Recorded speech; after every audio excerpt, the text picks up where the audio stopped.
Confession time. When I was a new mom, I thought feed on demand meant that every time Ella whimpered, I was supposed to feed her.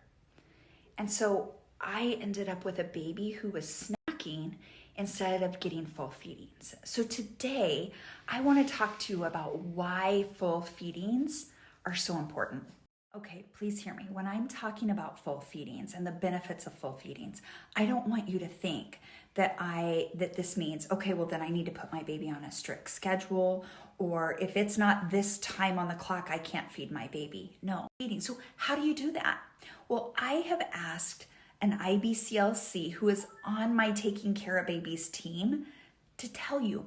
She's going to give you 3 ways to break the I am a big believer in always being responsive to a baby's hunger cues. If your baby's hungry, you feed. If your baby needs cluster feedings, that's okay.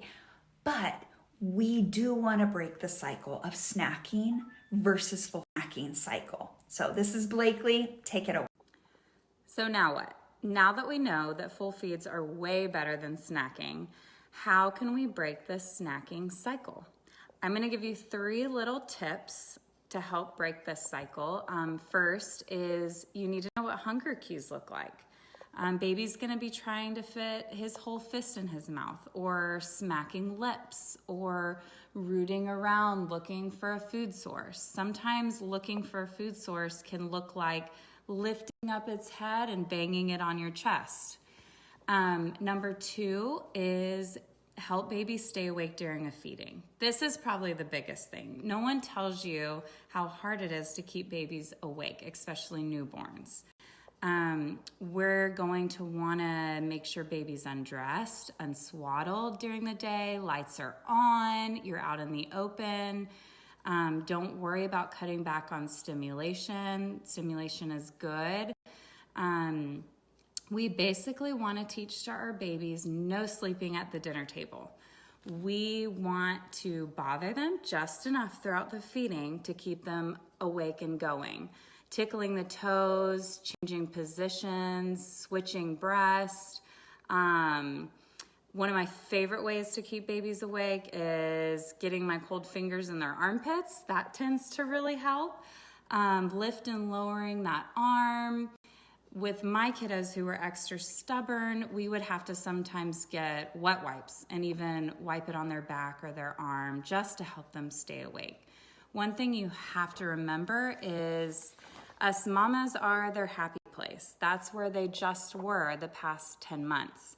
So basically 10 months. So they smell you, they hear your heartbeat, your warmth, you're so familiar. It is going to be very tempting for a baby not to fall asleep. Third is how to tell that your baby took a full feeding. How we tell this is a kind of tricky thing to do if you don't know what to look for, because it's not something you can measure like if you were bottle feeding or something like that.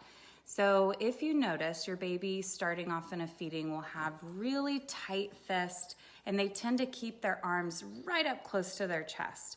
As they get more satiated with a feeding, you go from this closed fist to a nice open, relaxed hand. They tend to relax their whole body to the point to where if they fall asleep and you're like, did my baby fall asleep hungry or are they content? You can kind of lift up their arm. And if you have this limp arm, baby's most likely done. If baby is sleeping and pulls that arm back in like a little chicken wing, baby's probably not done. Baby just fell asleep. So it's time to wake that baby back up and really try to get in a few more minutes of full feeding. During that feeding, you'll hear audible swallows. You may even see milk on the corner of baby's mouth. Jaw movement is another thing to look for because this can be a tricky one.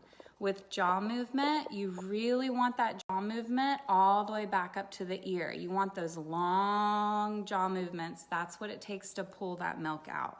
When you see a baby on there and doing what we call little butterfly sucks, where the chin is just quivering, baby's kind of using you as a pacifier.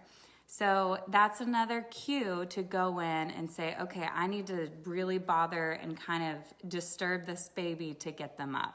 Whenever we start seeing babies pause too long in between sucks, that's another good time to go in and stimulate them to keep them awake and going.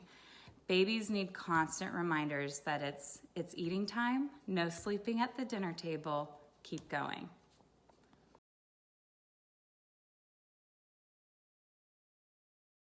If you are having pain with breastfeeding, it should not be painful. If you have an inconsolable baby who is on and off the breast and is completely frustrated, if you're having babies having poor weight gain, any of these issues, you really need to go and have someone lay eyes on you and your baby and make sure that that latch is okay. They can check supply and they can check out baby and your anatomy to make sure that everything is going smoothly for breastfeeding.